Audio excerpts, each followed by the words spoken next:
Olá, queridos amigos, estamos aqui para mais um estudo do Evangelho segundo o Espiritismo. Quem vos fala é Débora Rodrigues, da cidade de Bocaiúva. Nós vamos falar hoje sobre o capítulo 19, A Fé Transporta Montanhas. Um capítulo muito interessante, com grandes lições do nosso Mestre Jesus e com grandes reflexões para serem levadas para o nosso dia a dia. Então, hoje nós vamos estar falando do item 1 ao item 5 e na semana que vem os nossos amigos vão dando continuidade ao nosso estudo maravilhoso dessa obra que nos inspira e nos traz grandes lições de como sermos um ser humano melhor a cada momento, a cada instante, a cada encarnação e a cada dedicação dos nossos espíritos a essa ascensão. Então, como de costume, eu vou ler e nós vamos aí então conversando sobre esse capítulo. A fé transporta montanhas. Então, o primeiro subitem vem poder da fé, né? E começa com um trecho de Mateus, capítulo 17, versículos 14 a 20. Então, vamos lendo e conversando. Quando ele veio ao encontro do povo, um homem se lhe aproximou e, lançando-lhe de joelhos a seus pés, disse: Senhor, tem piedade do meu filho, que é lunático e sofre muito, pois cai muitas vezes no fogo e muitas vezes na água. Apresentei-o aos teus discípulos, mas eles não o puderam curar. Jesus respondeu dizendo: Ó raça de incrédula e despravada, até quando estarei convosco? Até quando vós sofrerei? Trazei-me aqui esse menino. E tendo Jesus ameaçado o demônio, este saiu do menino, que no mesmo instante ficou são. Os discípulos vieram então ter com Jesus em particular e lhe perguntaram: por que não podemos nós outros expulsar esse demônio? Respondeu-lhes Jesus: por causa da vossa incredulidade, pois em verdade vos digo, se tivesseis a fé do tamanho de um grão de mostarda, diríeis a esta montanha: transportai-te daí para ali, e ela se transportaria, e nada vos seria impossível. Né? Todo mundo já ouviu falar desse trecho que fala, né, do grão de mostarda, comparando a fé a um grão que é, para quem conhece, né, é pequeno, né, diante de tantos outros que nós conhecemos. Então, quem andava com Jesus, os seus discípulos, tinham acesso a ele no intuito de saber a forma que ele procedia nas curas, pelo menos fisicamente, né, a sua forma o seu comportamento, a sua forma de se portar perante a sua crença, né, no Criador.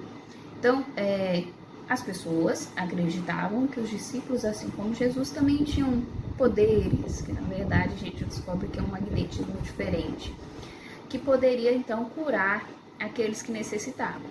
E nesse caso, procura-se os discípulos para que eles possam fazer essa cura, porque eles estavam ali com Jesus, e Jesus, além de uma questão filosófica, né, de uma questão amorosa, de trazer para eles essa essência divina, com certeza ele também trazia muitos ensinamentos no sentido da cura, que não são relatados aí no Evangelho, mas a gente sabe que esses discípulos, eles aprenderam muito com Jesus nessa questão de imposição energética. E aí eles, por uma questão de, talvez até medo, nós não podemos então dizer o que é, mas talvez deduzir, que quando se fala de demônios, a gente está falando de espíritos inferiores, espíritos menos esclarecidos, que trazem em si uma certa rebeldia e repúdio. Então algumas pessoas não compreendem essa energia e não auxiliam aqueles que necessitam, gerando uma situação aí de mais, de um aumento, então, dessa situação, porque soma-se a energia negativa que já existe, mas o meu medo, a minha repulsa, e isso não dá um bom resultado, né? Mas Jesus, com sua amorosidade, com sua inteligência emocional, ele sabia como conduzir essas situações, e quando fala-se dessa expulsão, né, desse demônio, na verdade a gente fala de uma doutrina, né, uma ordem, para que aquele espírito deixe, então, de fazer mal àquela criança. Só que a falta de crença, de fé mesmo, dos discípulos os impossibilitaram de ter o resultado que Jesus então tem quando chega a esse Senhor que ele procura, né, com esse pedido, com essa súplica. Então, a gente vê ali que os discípulos tinham todos os instrumentos, tinham o grande mestre ali para ensinar esses mecanismos, para trazer aí, então, qual é o formato que eu devo me portar, que tipo de energia, de sentimento, de emoção que eu devo emanar para conseguir, assim como o mestre, estar auxiliando a esses que vêm ao meu encontro. Então, se você vê assim, diversas passagens do Evangelho em que Jesus questiona os discípulos por isso. Poxa, eles estavam ali o tempo todo perto de Jesus, eles viam, eles presenciavam todas as curas, todos os ensinamentos, e ainda assim, mesmo vendo, convivendo, sentindo, eles não conseguiam, então, traduzir na fé que eles deveriam ter isso que era aprendido. Então, essa chamada de atenção de Jesus aos discípulos é no sentido de, poxa, até quando vocês ainda vão deixar de fazer aquilo que vocês aprenderam, aquilo que vocês têm o dom, no sentido de a condição mediúnica, né? Porque a gente está falando de mediunidade, a cura relacionada a uma mediunidade. Até quando vocês vão estar deixando de fazer aquilo que vocês têm condições de fazer? E aí vem essa comparação da fé do tamanho do grão de mostarda. Quando eles passarem a acreditar no potencial, na possibilidade, nas condições que eles tinham de também possibilitar a cura, e aí Jesus fala em diversos trechos aí citados que nós poderíamos fazer o que ele fazia e até um pouco mais, por uma questão de acesso, de consciência, né, a essa energia de entendimento, mas que depende muito do nosso querer, da nossa disciplina, e disciplina é a palavra de ordem quando a gente fala de mediunidade, de energia, de ascensão de padrão, de elevação mental. Então poderia ser feito se houvesse essa disciplina. Porém, a falta de fé, porque a gente tem esse hábito, né, tá estudando no contexto dos discípulos, mas nós também temos esse hábito de terceirizar as coisas que nós podemos fazer. Como, por exemplo, nós podemos, com a nossa disciplina mental, com a nossa condição energética, auxiliar ao outro e a nós mesmos, principalmente. Mas nós, não raras vezes, terceirizamos isso pedindo a outros. Seja indo numa casa espírita ou numa igreja, né? Porque eu sei que as pessoas que assistem o estudo não são todas espíritas, então a gente terceiriza isso, faça por mim, quando na verdade essa questão do fazer somos nós. E aí nós fazemos a nossa parte no sentido de disciplina mental, conduta, fazer o bem, que não é só ser bom, como está lá no livro dos Espíritos, e o fluxo do universo recebe isso, e o nosso merecimento trabalhado com a nossa consciência em paz, os nossos deveres, nos abrem oportunidades, vamos dizer assim, abrem portas. Então, mas nós ainda nos colocamos numa condição de não responsáveis pelo nosso destino, não responsáveis pelas nossas escolhas. Então, essa questão de fé está muito ligada a acreditar que nós somos autores das nossas vidas, que nós somos co-criadores, como você vê o tempo inteiro nas obras de Kardec, né? Compilada por Kardec, que a espiritualidade trouxe. Então, nós somos co-criadores, nós podemos, então, criar o nosso amanhã através dos nossos sentimentos, pensamentos e escolhas do dia de hoje, né?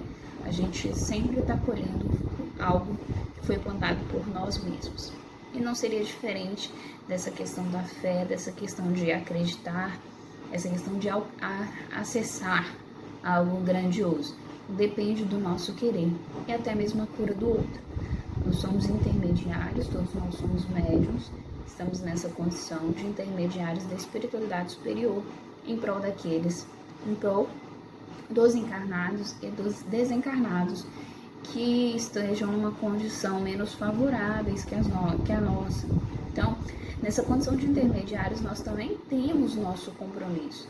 Somos responsáveis pelas nossas escolhas, pelas consequências dessas escolhas, mas nós também temos com o sistema, e aí a gente vai falar de débitos kármicos, de missões, nós temos também os nossos compromissos de auxiliar ao outro, assim como outros fizeram o compromisso de nos auxiliar nessa jornada, tá? Então vamos continuar aqui no texto para a gente continuar falando um pouco mais desse capítulo. Mas basicamente, né, nas minhas palavras, resumindo, a nossa fé ela vai estar muito ligada na nossa capacidade de acreditar em nós mesmos e no Criador.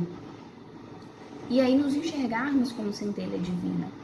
É como quando eu consigo me visualizar como instrumento do Pai, né, como criação desse ser perfeito, eu entendo que há um propósito nisso, né? Tudo tem um porquê. Talvez nós não acessamos, nós não entendemos por uma falta de maturidade, condições de entender, mas tudo tem um porquê e a espiritualidade, ela nos intui muito bem nesse sentido de saber como conduzir a nossa vida. Só que, não raras vezes, nós teimamos que nós sabemos mais do que a espiritualidade, que a tudo vê e a tudo acessa, e ainda persistimos nos erros e na inércia do nosso espírito. Continuando aqui. No sentido próprio, é certo que a confiança nas suas próprias forças torna o homem capaz de executar coisas materiais que não conseguem fazer quem duvida de si. Aqui, porém, unicamente no sentido moral se devem entender essas palavras. As montanhas que a fé desloca são as dificuldades, as resistências, a má vontade, em suma, com que se depara da parte dos homens, ainda quando se trate das melhores coisas. Então, voltando no que foi falado, né, a gente está falando de quê? Das próprias forças, das dificuldades, das resistências, da má vontade. Então, a gente duvida das nossas próprias forças, criamos uma resistência em prol dessa dúvida, temos uma má vontade de modificar esse pensamento, porque é cômodo permanecer nessa zona de conforto, eu já sei o que vem, né, dessa consequência, então eu não arrisco, eu não ouso ser diferente. E eu nem tô falando ser diferente dando assim garantias de estar indo pro lado correto ou não, mas eu não ouso sair dessa zona de conforto porque esse é um resultado que eu já conheço, uma inércia. Então, nessa má vontade de sair dessa zona de conforto, de explorar as minhas potencialidades, as minhas forças, então eu deixo de agir como a essência do meu espírito solicita que eu esteja agindo, né? Sendo esse instrumento da espiritualidade, esse instrumento do Pai. E aí, continuando aqui, os preconceitos da rotina, o interesse material, o egoísmo, a cegueira do fanatismo e as paixões orgulhosas são outras tantas montanhas que barram o caminho a quem trabalha pelo progresso da humanidade. Então, a gente tem coisas aqui bem interessantes para serem exploradas, né? Os preconceitos da rotina. Então, a rotina ela pode ser entendida em dois aspectos. A gente tem que criar certas rotinas para evoluir, aí vem de uma disciplina necessária para que a gente saia da zona que a gente está, mas a gente tem que tomar cuidado com esse tipo de rotina que é criado pelo nosso mecanismo mental. Por quê? Porque essa rotina pode vir cheia de preconceitos, preconceitos com o novo, preconceito com a nossa força, preconceito com a espiritualidade a qual nós devemos exercer em nós, que é expandir a consciência, conectar-se mais com o superior, seguir as intuições, não desconfiar das coisas que nos parecem espiritualmente óbvias, né?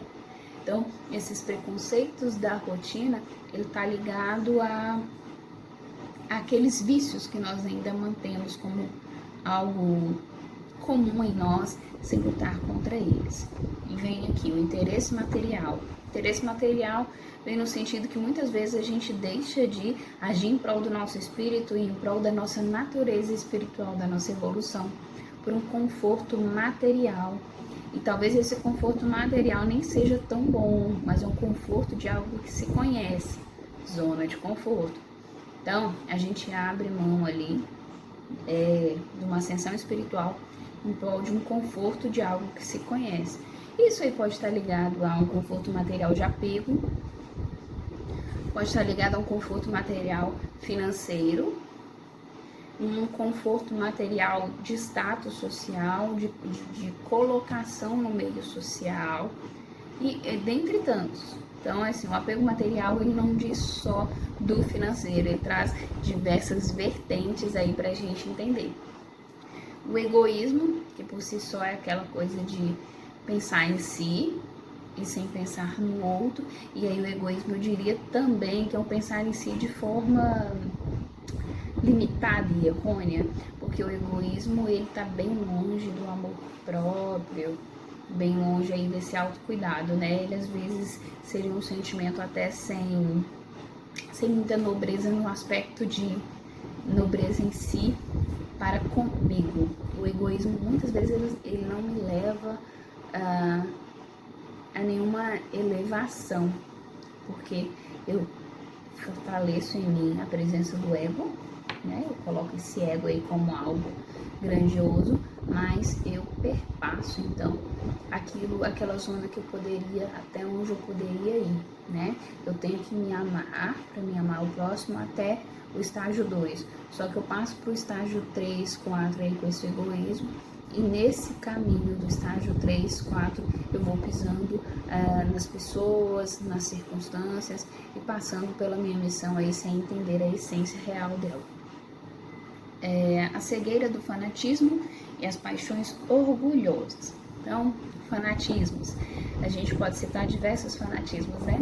Como uma questão de ainda terceirizar responsabilidades, de acreditar que eu posso fazer tudo e que em algum momento Deus vai me perdoar e tá tudo certo, né?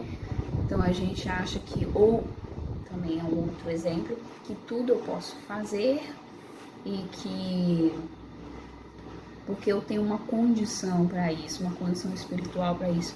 Eu me iludo nesse processo achando que eu tenho uma evolução que me permite ser algo que eu deveria estar moldando. É um orgulho, é um fanatismo perdido aí numa cegueira espiritual total.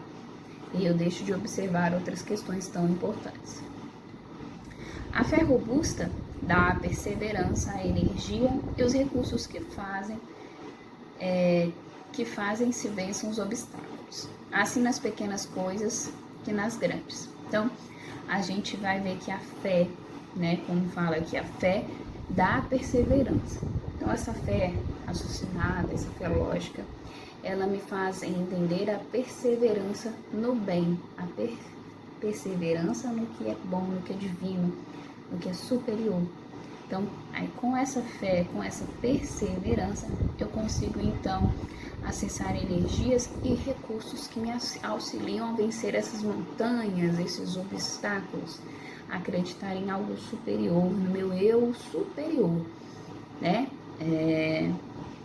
Como essências divinas, nós temos em nós então uma consciência das coisas reais e necessárias para a nossa evolução. Então, nós temos todos os instrumentos para evoluir. Então, quando eu faço essa remontagem espiritual, no sentido de trazer a mim essa responsabilidade, essa perseverança que ultrapassa esses obstáculos, é no sentido de saber que está nas minhas mãos a decisão de querer ou não. Está nas minhas mãos a decisão de ser ou não, porque nem sempre querer implica em ação. Querer é sentimento. Querer é algo que pode se transformar numa ação, mas que pode morrer nisso. Então, quando eu entendo que o meu poder, enquanto instrumento da espiritualidade, está na minha fé e na minha perseverança no bem, então eu consigo utilizar isso ao meu favor. E aí, continuando, da fé vacilante resultam a incerteza, a hesitação de que se aproveitam os adversários que se tem de combater. Essa fé não procura os meios de vencer, porque não acredita que possa vencer. Então, quando a gente fala de fé vacilante, é aquela fé que está sempre condicionada a se Deus quiser, condicionada a eu não posso porque eu não tenho determinado elevação. Deixa eu buscar um exemplo aqui para vocês. Por exemplo, quando nos tempos antigos terceirizavam-se as preces, né? Nos templos pagavam-se aos sacerdotes que fizessem as preces, porque acreditavam que eles tinham uma maior acessibilidade ao superior, a Deus.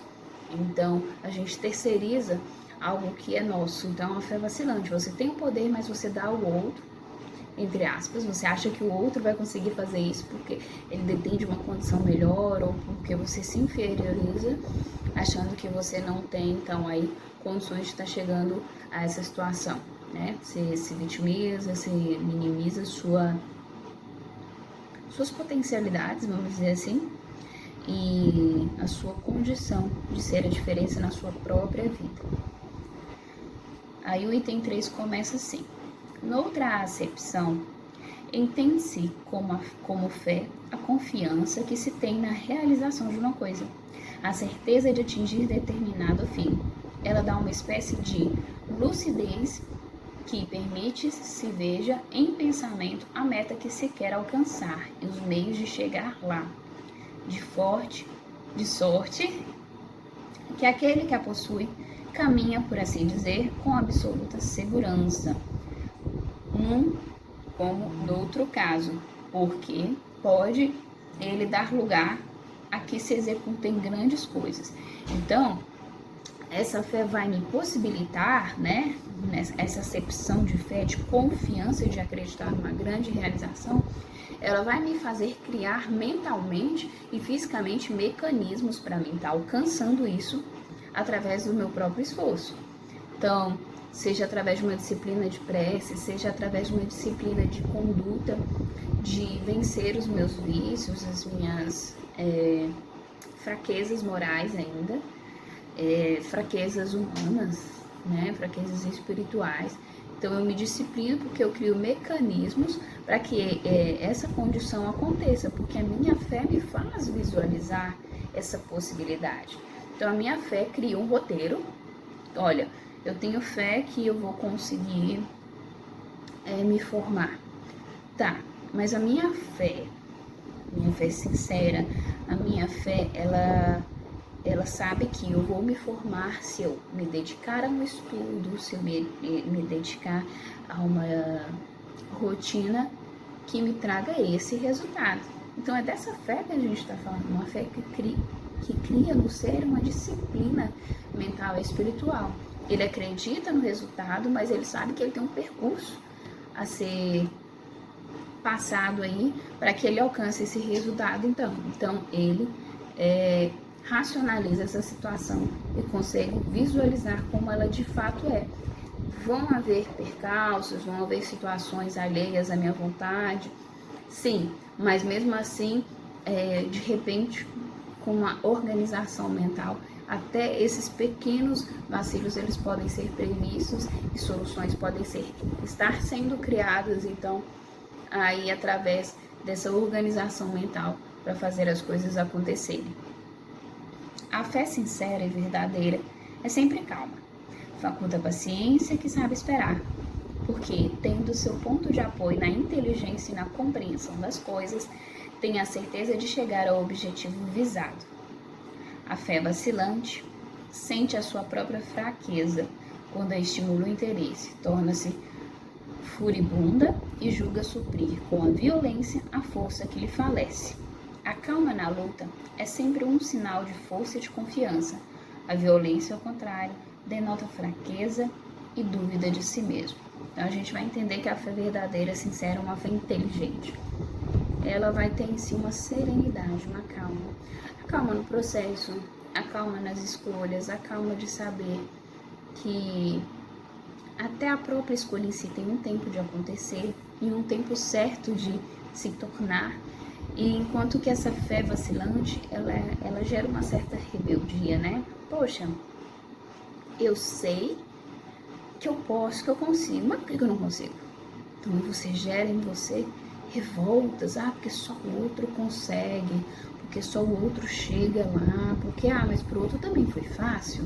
A gente começa a fazer uns questionamentos não tão legais nesse sentido, tanto da nossa caminhada espiritual quanto do outro, sem entender os mecanismos por trás disso.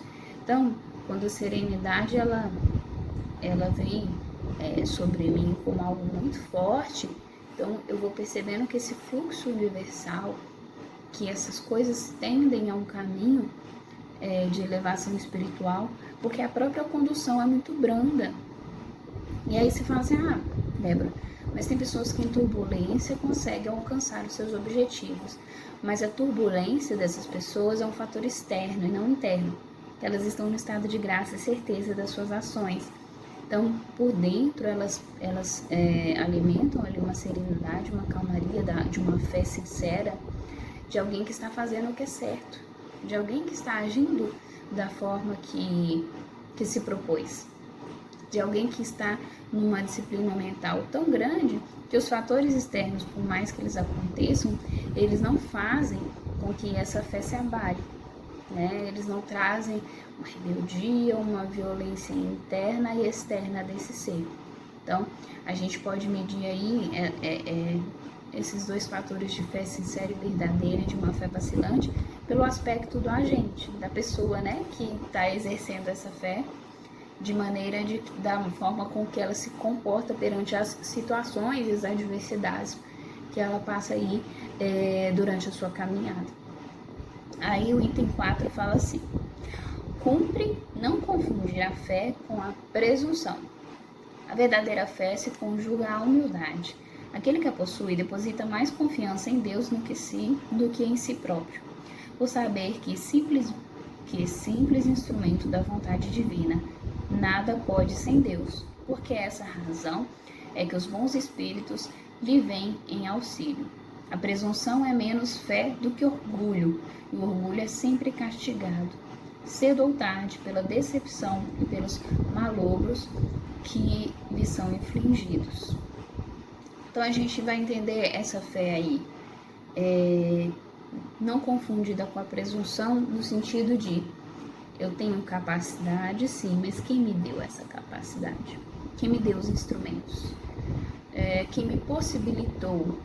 Eu busquei muita coisa pela minha disciplina, eu busquei muitos recursos pela minha forma, pela minha maneira de portar, mas esses recursos e essas oportunidades, elas foram possibilitadas por alguém maior, né? Então, a gente entende que tudo advém da vontade divina, do Criador, e que nós podemos usufruir, desde que saibamos reconhecer aí, então, quem é o verdadeiro dono de tudo. Nós estamos aqui de passagem nessa jornada, e até a mesma caminhada espiritual, né, esse histórico espiritual que a gente vive aí, a única coisa que talvez eu pudesse dizer dessa forma são a nossa essência espiritual que vem sendo moldada. A gente tem uma essência pura que a gente se contamina quando vem aí nesses processos reencarnatórios por escolhas, e aí o processo é de voltar essa essência divina aí mais purificada e com uma disciplina aí espiritual que nos leva aí à perfectibilidade. Perfeição é só Deus. Então a gente vai entendendo que tudo me é possível, mas tem um Criador. Não basta que eu queira, né? Eu tenho que reconhecer da onde vem essas oportunidades, da onde vem essa força, né? Da onde vem essa inspiração, da onde vem essas energias que me protegem, que me conduzem, que me auxiliam nesse processo. Então a gente reconhece isso, sabendo que sem esse auxílio divino, e a gente fala do Criador na pessoa dos seus espíritos, dos espíritos mais evoluídos que nos conduzem, né? Nós estamos aí numa cooperação espiritual, onde espíritos mais evoluídos nos auxiliam na jornada. Então, porque eles se fazem a representação da vontade de Deus. Então, a gente entende através dessa fé que somos capazes, sim, uma fé verdadeira, uma fé racional, uma fé inteligente. Somos capazes, sim, mas que tem um porquê anterior a nós. Ao contrário da fé, que traz esse sentimento de presunção. Eu posso porque eu sou bom, porque eu já evoluí, sabe? A gente tem que reconhecer as nossas qualidades. A gente tem que reconhecer as nossas potencialidades. Isso é importante para que nós criemos em nós nosso senso de merecimento. Mas a gente tem que ter muito cuidado para não achar que sem Deus a gente vai conseguir chegar a algum lugar aí, né? E quando a gente fala sem Deus, a gente fala sem uma espiritualidade, sem uma essência divina aí dentro das nossas escolhas e do nosso traçado aí dessa caminhada, tá bom? E o último item, o item 5, fala que o poder da fé se demonstra de modo direto e especial na ação magnética. Por seu intermédio, o homem atua sobre o fluido, agente universal, modifica-lhe as qualidades e lhe dá a impulsão, por assim dizer, irresistível. Daí decorre que aquele que é um grande poder fluídico normal junta ardente fé pode, só pela força da sua vontade, dirigida para o bem, operar esses singulares fenômenos de cura e outros tidos antigamente por prodígios, mas que não passam de efeito de uma lei natural. Tal motivo porque Jesus disse a seus apóstolos: se não o curastes, foi porque não tinhais fé. Então, lá no início eu falo que essa caminhada de Jesus com os discípulos, né, ele trazia essa explicação do magnetismo, da mediunidade, da forma de cura. E aí esse final ele vem aqui, então, arrematando nesse sentido, porque quando ele fala aqui que o homem atua sobre o fluido, então nós estamos atuando sobre a nossa atmosfera psíquica, a nossa atmosfera que está ao nosso entorno, né, a atmosfera mental, que onde as energias elas podem sim dizer representadas por esses fluidos, pelas nossas emanações. E esse fluido, que é um agente universal, é como se a gente, vamos dizer assim, a gente pega um líquido branco e a gente coloca a nossa cor nele, vermelho, azul, dourado. Então o fluido, que é algo universal, ele se conecta a nós e nós agimos em cima desse fluido, transformando esse fluido. E através desse fluido, nós podemos impulsionar, então, aí as curas, que foi o que Jesus faz naquele instante com com aquela criança que vai a seu encontro pedir o auxílio. Então, agindo de acordo com a sua energia, com o seu impulsionamento, com seus fluidos, então ele proporciona àquele espírito uma oportunidade e àquele espírito encarnado, que é a criança, um recomeço. E aí a gente vai entendendo que, da mesma forma que o espírito que se afasta, que é doutrinado, que recebe uma oportunidade, aquele filho que estava ligado, aquele espírito também precisa se dar uma nova oportunidade, porque se ele mantém os mesmos padrões mentais, o mesmo sentimento, se ele continuar a mesma caminhada, então ele atrai para si fluidicamente aquela energia e se conecta a ela. E aí aquele trabalho de impulsão energética para que cada um recebesse sua oportunidade, ele tem que ser refeito, porque eu vou atraindo as mesmas coisas. Por isso que a gente fala muito da questão de modificação mental, modificação de padrão, porque se eu me mantenho no mesmo padrão energético, se eu me mantenho no mesmo padrão espiritual, eu inevitavelmente vou continuar atraindo para mim as mesmas coisas. E aí, por mais que eu vá lá, por exemplo, numa casa espírita, recebo um passe, recebo uma libertação espiritual no sentido de dar ao espírito que me acompanha uma nova oportunidade, eu atraio outros espíritos ou até mesmo aquele espírito naquele padrão, porque eu me mantenho então naquele padrão energético, sem modificação. Por isso que Jesus falava: vá e não erres mais, vá e não peques mais, vá e não permaneça no seu padrão mental, modifique o seu sistema, conheça novas possibilidades, evolua. Então, basicamente, ele vai estar falando dessa modificação espiritual e mental.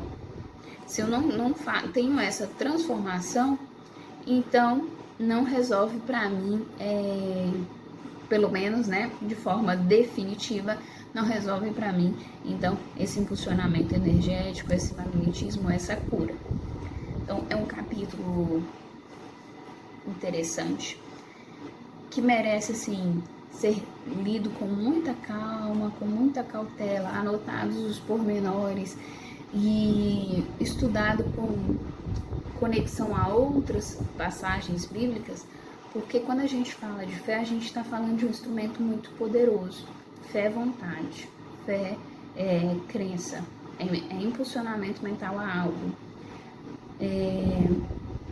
Eu penso que não é que nós não tenhamos fé, é que nós temos muitas vezes fé nas coisas erradas, né? Fé nas escolhas equivocadas, porque se eu direciono essa fé, a minha crença, a minha confiança a algo superior, isso trabalhado retorna para mim de uma forma muito gratificante, retorna para mim de uma forma elevada. Mas se eu tenho uma fé numa pequenez espiritual, se eu tenho uma fé em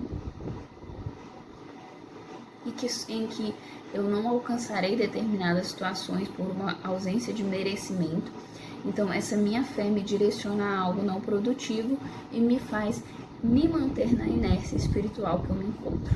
Então, toda vez que a gente vai falar de modificação mental, modificação espiritual, a gente tem que ter uma ascensão, uma crescente para modificação dos padrões, para modificação dos nossos atos, dos nossos pensamentos, do nosso direcionamento. Então, uma transformação do ser humano, ela começa inicialmente no pensamento. E aí eu vou lá no pensamento em vida de Emmanuel, do prefácio Roubo.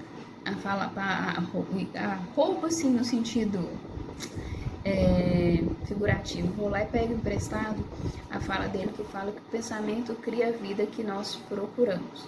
Então, onde está o seu pensamento? Onde está seu coração? Quais são as suas metas espirituais? Qual a sua programação espiritual aí para sua jornada?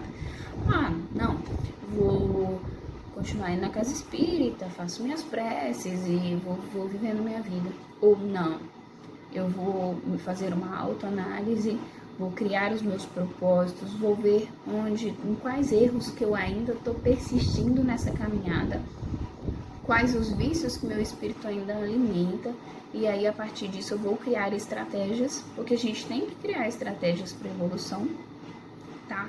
Não tem como simplesmente, eu quero ser bom, sem fazer a bondade. Então, a gente cria estratégias, a nossa fé verdadeira, ela cria possibilidades para esse espírito, e esse espírito, pautado nessas possibilidades, então passa a agir de acordo com essa vontade. Mas tem que ser real e tem que ser sincero. Não pode ser da boca para fora, porque não resolve. Não se fortifica e não se garante numa questão espiritual. Então, um trecho muito bonito. Leiam, releiam, pausem depois esse estudo, voltem ele, anotem alguns pontos. Se algo que foi comentado aqui acrescenta no seu espírito, faz isso aí, uma forma de ter uma meta aí para você crescer como ser humano, crescer espiritualmente. Mas sempre lembrando, a fé, ela é um perfume, é uma essência que advém da essência divina. E aí, quando perpassa pelos nossos corpos, assim como o perfume que se mistura à pele, cada um alcança aí uma essência diferenciada. E somos nós que determinamos aonde nossa fé está. Se está nas coisas boas, produtivas, que evoluem, ou se ele vai estar, então, nas coisas que me mantêm inerte e estagnado no meu processo evolutivo. Então, esse foi o estudo de hoje. Meu beijo, meu abraço sincero nesse domingo. Que vocês possam ter uma semana abençoada. E na semana que vem, nossos amigos continuam no capítulo 19, no item 6.